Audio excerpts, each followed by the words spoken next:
자, 13번 탄화칼슘 10kg이 물과 반응할 때 생성되는 아세틸렌. 탄화칼슘은 CaC2고요. 물과 반응을 하게 되면 CaOH2. 칼슘이 2족 원소이기 때문에 2라는 값이 이렇게 OH 뒤로 붙습니다. 그리고 C2H2로 했을 때 개수가 1, 2, 1, 1로 돼서 미정계수법을 해보면 PV는 N분의 WRT에서 V는 Pn분의 WRT이므로 P는 1atm이 아니라, 자, 지금 여기서 70kPa이라고 했기 때문에 이 값을 70kPa에 있는 값을 atm으로 환산을 해줘야 됩니다. 자, 1기압은 101.3kPa이다 라고 나와 있기 때문에 101.3kPa 1atm으로 하면 킬로파스칼과 킬로파스칼이 서로 삭제가 되면서 atm이라는 값으로 환산할 수 있어요. 그러면 0.6910 atm이 되겠습니다. 자, 이 atm은 760mm Hg랑도 같다는 점을 상식적으로 알고 계셔야 돼요. 만약에 1기압이 101.3kPa이라는 말이 안 나오더라도 사실 풀 수 있어야 합니다. 자, 여기까지 101.3kPa까지 이렇게 1atm과 같은 말이라는 거 보시면 되겠고, m은 CaC2니까 40 플러스 12 곱하기 2인 64kg per 킬로몰로 해줍니다. 자, 단위가 이렇게 되는 이유는 문제에서 구하라고 하는 부피가 세제곱미터이기 때문입니다. W는 10kg, 여기에서도 10kg을 그대로 써주는 건데, 만약에 이 단위가 바뀌어야 되는 상황이라면, 이 부피의 단위랑 맞춰줘야 되는 상황이라면 여기도 단위 환산을 해주셔야 합니다. R은 0.08이고요. 지금 구해야 되는 부피의 단위가 세제곱미터이기 때문에 기체 상수의 단위도 atm.m 세제곱 per kmol.k로 써주셔야 합니다. 이 부분이 기체 단위, 부피의 단위에 따라 달라지는 부분이죠. 자, T는 문제에서 30도로 나와 있기 때문에 30도에 273을 더한 303으로 대입하겠습니다. 그러면 V는 0.6910 곱하기 64분의 10, 0.082, 303으로 했을 때 나오는 값에다가 지금 이 부분, 앞에 있는 식들은 어떤 것을 기준으로 계산을 한 거냐면 탄화칼슘에 대한 걸로 계산을 한 거예요. 근데 우리가 구해야 하는 부피는 아세틸렌에 대한 부피입니다. 그래서 탄화칼슘에 대한 값을 환산을 아세틸렌으로 환산을 하기 위해서 이런 개수의 비를 곱하는 과정을 거칩니다. 앞에 있는 것들이 탄화칼슘에 대한 것이기 때문에 얘를 지우고 아세틸렌에 대한 값으로 바꾼다는 의미로 탄화칼슘의 개수 1과 아세틸렌의 개수 1을 곱합니다. 자, 이렇게 1을 곱하더라도 사실 결과값에는 차이가 없습니다. 하지만 탄화칼슘에 대한 것을 환산했다는 의미로 채점관에게 계산 과정을 보여줄 수 있기 때문에 꼭 들어가야 하는 과정이고요. 5.618 하고 반올림해서 5.62 세제곱미터로 해서 단위까지 써서 마무리해 주시면 되겠습니다. 자, 14번입니다. 이 14번 같은 경우에는 한 번도 나왔던 적이 없는 문제라서 사실 그냥 넘어갈 수도 있는 부분인데요. 다시 출제될 수 있는 확률이 있으니까 교재에 있는 내용과 함께 보도록 하겠습니다. 자, 위험물 안전관리법 세부 기준으로 보면 이 이동 탱크 저장소가 자, 이렇게 되어 있잖아요. 방호틀도 있고 이 탱크 사이사이에 방파판도 있고 자, 이렇게 있는데 이 방호틀이나 방파판 이런 것들은 기본적으로 강판을 쓰는 것이 기본으로 되어 있습니다. 그런데 스테인리스 강판을 사용하는 경우 두께를 어떻게 하는지가 이제 정해져 있는데요. 이동 탱크 저장소에 방파판을 구하는 경우에는 방파판의 두께는 자, 인장 강도의 270을 곱하고 루트를 씌워서 1.6을 곱한 만큼 합니다. 자, 여기에 들어가는 이 오메가 안에는 이 인장 강도가 들어가면 되는 거라서 130분의 270 곱하기 루트를 씌워서 1.6을 했을 때 나오는 값인 2.31로 해주고, 대신 여기에서 소수 둘째 자리 이하는 올림을 하도록 되어 있습니다. 그래서 1이 나온다고 하더라도 2.4로 계산을 끝내면 되겠고요. 방호틀을 구할 때는 방호틀은 두께가 270까지는 똑같지만 2.3으로 되는 부분이 달라집니다. 130분의 270 곱하기 2.3을 했을 때 나오는 값인 3.31이 되겠고, 여기에서 반올림을 하게 되면 3.4mm가 됩니다. 자, 여기에서 근데 지금 구하고 있는 여기 앞에 내용은 똑같죠. 근데 방파파는 1.6, 방호트는 2.3이래요. 이 숫자 어디에서 많이 본 것 같지 않으신가요? 자, 방파판의 두께입니다. 방파판의 두께는 1.6mm 이상으로 한다라는 내용이 있었죠. 방호틀은 2.3mm 이상으로 한다. 측면틀은 3.2, 칸막이도 3.2mm 이상으로 한다. 이런 내용이 있었습니다. 자, 그렇기 때문에 이런 방파판의 기본 두께가 공식에 응용되는 거라고 보시면 되겠고, 이 문제가 다른 법령까지 넓혀져서 나왔을 때 맞추는 것은 사실 어렵기 때문에 이 정도의 공식만 풀 수 있을 정도로 보고 기억하시고 넘어가시면 좋겠습니다.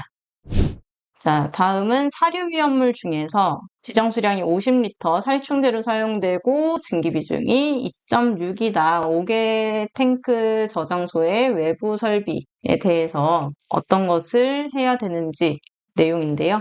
자, 사료 위험물 중에서 지정 수량이 50L라는 것은 무슨 뜻인가요? 이 위험물은 분명히 특수인화물이다 라는 뜻입니다.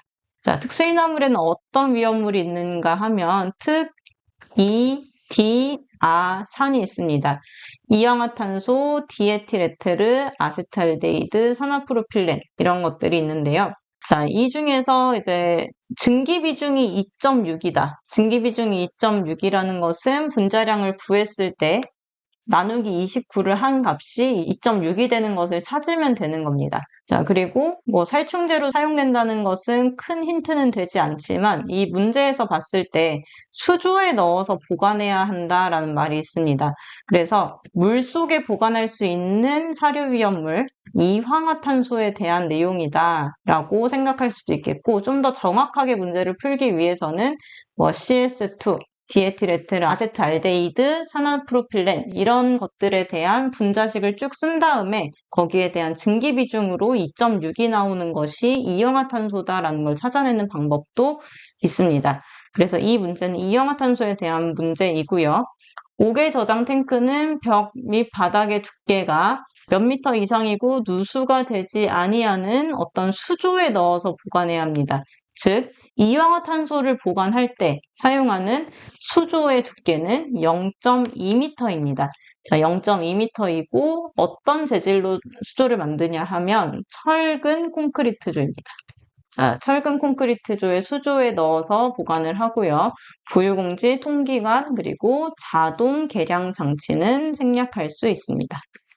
자, 이 문제가 5점짜리 문제이기 때문에 아마 1, 2, 3번이 각 1점이고 연소 반응식이 2점일 거예요. 그 중에서 0.2m 정도는 충분히 맞출 수 있습니다.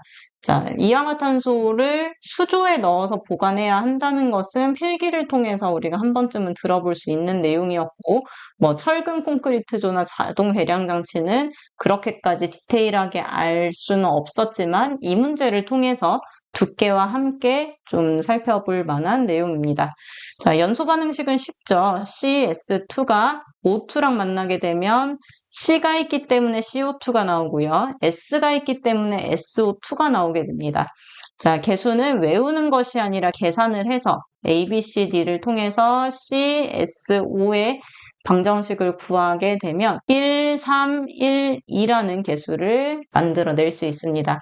처음에는 계산하는 게 너무 오래 걸려서 이게 효율적인 방법일까 의구심이 드시겠지만 결국은 이게 정확한 방법이라는 것을 믿고 연습을 꾸준히 하시길 바랍니다. 기능장에 합격하려면 반응식을 틀리면 안 돼요. 결국에는 반응식을 잡는 것이 득점을 하는 길입니다. 자, 다음 16번입니다. 주유 취급소에는 담 또는 벽을 설치하여야 하는데 유리는 가급적 쓰지 않도록 하지만 어떤 기준만 충족을 하면 유리를 쓸 수 있습니다. 우리가 주유소 들어가 보면 그 사무실 부분에 유리 쓰죠. 쓰는 이유가 바로 이런 구조를 이제 만족을 했기 때문입니다.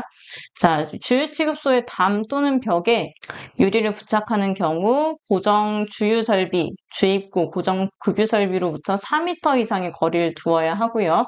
유리를 부착할 때는 집안면으로부터 70cm를 초과하는 부분에 하나요. 그러니까 땅에서 좀 거리를 띄워서 유리를 부착해야 하고 하나의 가로 길이는 2m 이내로 해야 하고요. 그리고 테두리를 금속재 구조물에 견고하게 고정하고 해당 구조물을 담 또는 벽에 견고하게 부착을 해야 합니다. 접합 유리로 해야 하고 방화 성능이 인정이 돼야 하고요.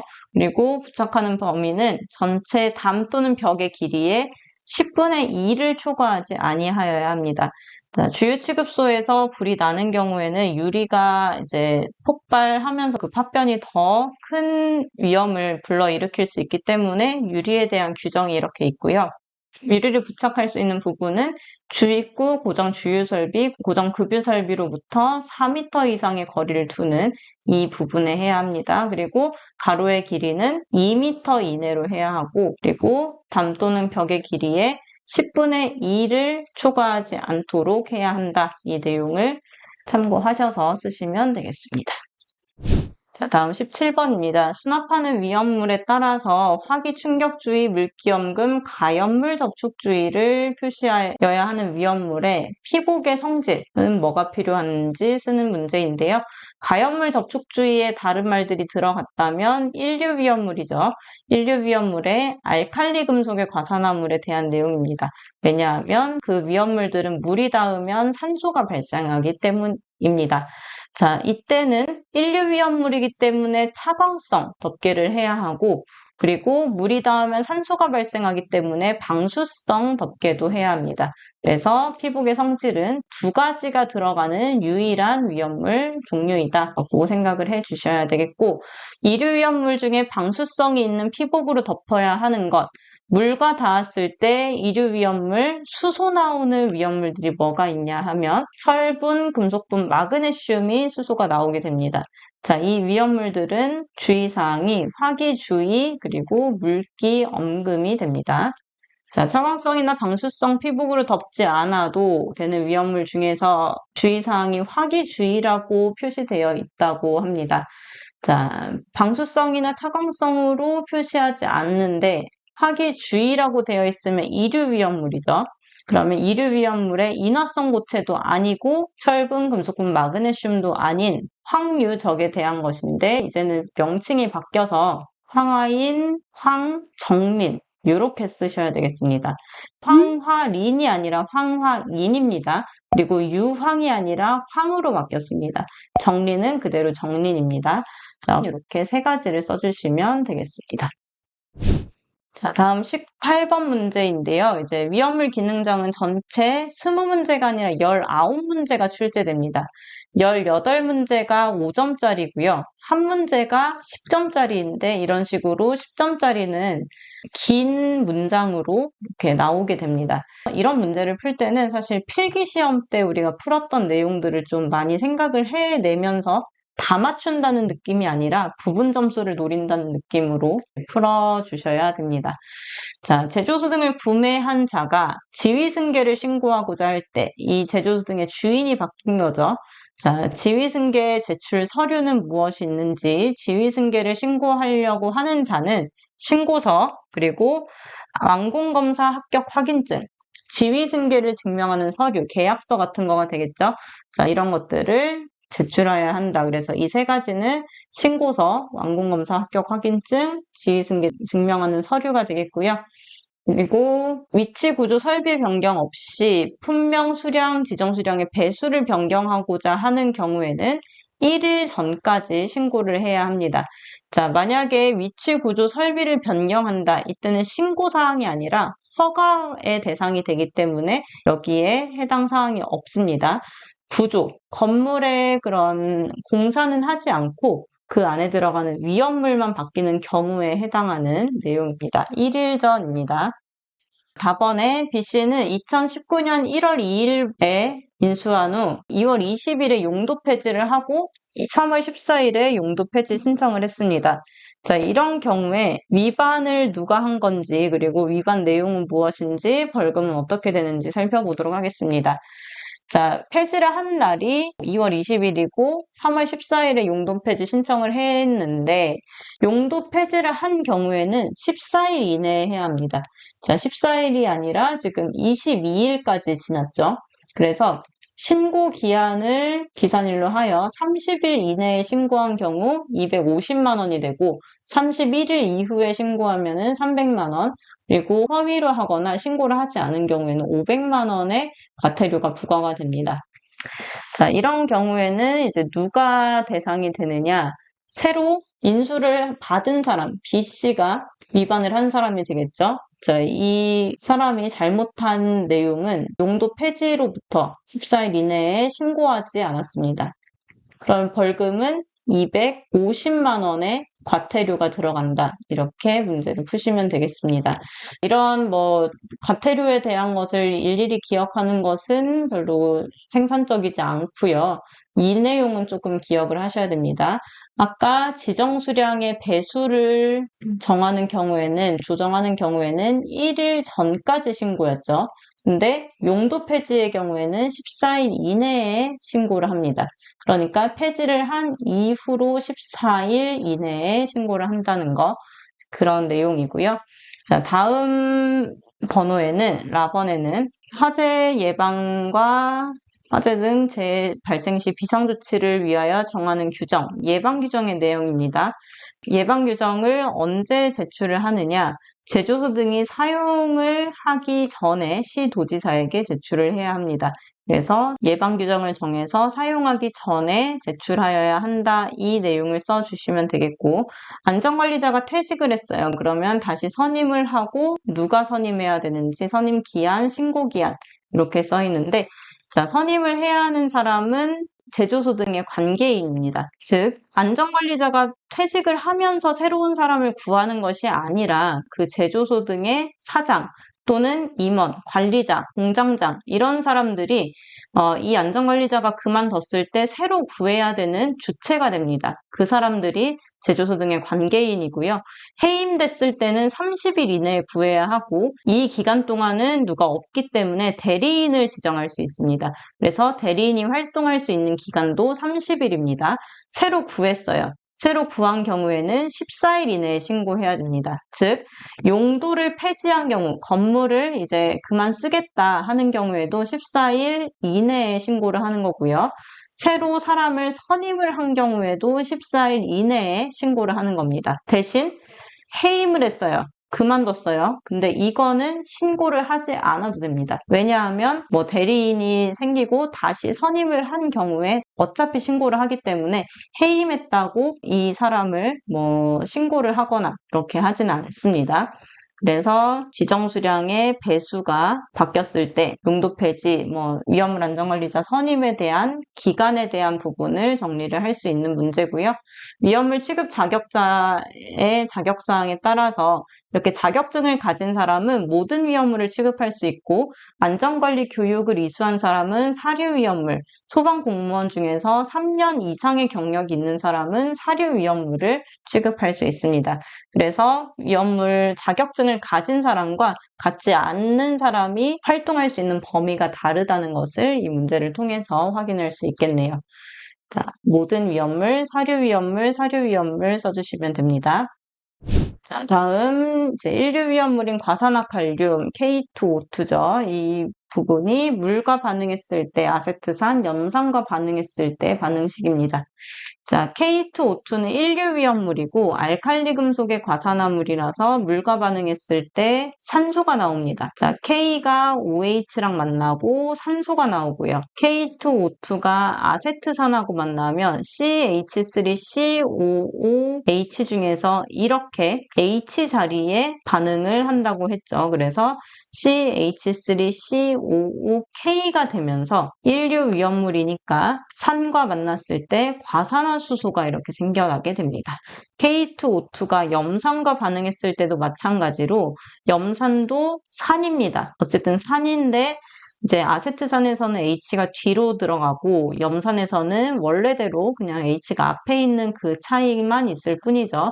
그래서 이 H 자리에 누가 들어가느냐? K가 들어갑니다. 그래서 KCl이 되고 H2O2가 나오는 것은 산이기 때문에 일류위험물이 산과 반응하기 때문에 나오는 게 동일합니다.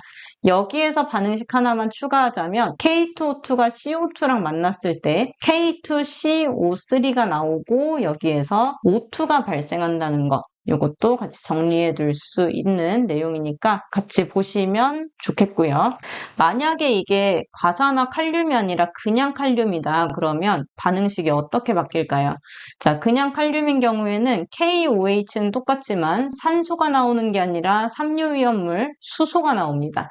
자, 삼류위험물이라서 물과 반응했을 때 수소가 나오고 K2O2가 아니라 K가 산과 만났을 때, 염산과 만났을 때도 마찬가지고 CH3COOK가 되는 거는 일정하지만 H2가 나옵니다. HCl과 만났을 때도 H 자리에 K가 들어가면서 H가 나오게 됩니다. K가 CO2랑 만났을 때 이때는 K2CO3가 되면서 탄소가 나오게 됩니다. 자, 여기에서 우리가 비교해서 확인할 수 있는 부분은 일류위험물이 아닌 삼류위험물, 이류위험물과 같은 경우에 물과 만났을 때 나오는 기체나 산과 만났을 때 나오는 기체는 동일합니다. 그래서 철분이나 아연, 이런 이류위험물도 물과 만났을 때 수소가 나오고 산과 만났을 때도 수소가 나옵니다. 근데 일류위험물의 알칼리 금속의 과산화물의 경우에는 물과 만났을 때 나오는 것과 산과 만났을 때 나오는 기체가 다르죠. 그리고 이산화탄소랑 만났을 때는 여긴 산소가 나오지만 이산화탄소와 만났을 때는 칼륨의 경우에 탄소가 나옵니다. 둘 다 불이 꺼지지 않는다는 점은 동일한데 그 이유가 과산화 칼륨의 경우에는 산소가 계속 불을 지피기 때문에 조연성 가스가 발생하면서 불이 꺼지지 않게 되고 칼륨의 경우에는 가연성인 탄소가 발생하면서 불이 꺼지지 않게 된다. 소화가 효과가 없다라는 점이 차이가 생깁니다. 자, 똑같은 칼륨인데 여기에 산소가 붙는지 안 붙는지에 따라서 발생하는 이런 기체들이 굉장히 달라지죠. 우리가 앞으로 많은 반응식들을 굉장히 빠르게 좀 정리를 해 나가야 하기 때문에 어떤 점들이 비슷하고 어떤 점들이 차이가 있는지를 앞으로 계속 비교를 해 가면서 보도록 하겠습니다. 자, 오늘은 여기까지 이제 2020년도 67회 풀이를 마치도록 하겠고요. 수고하셨습니다.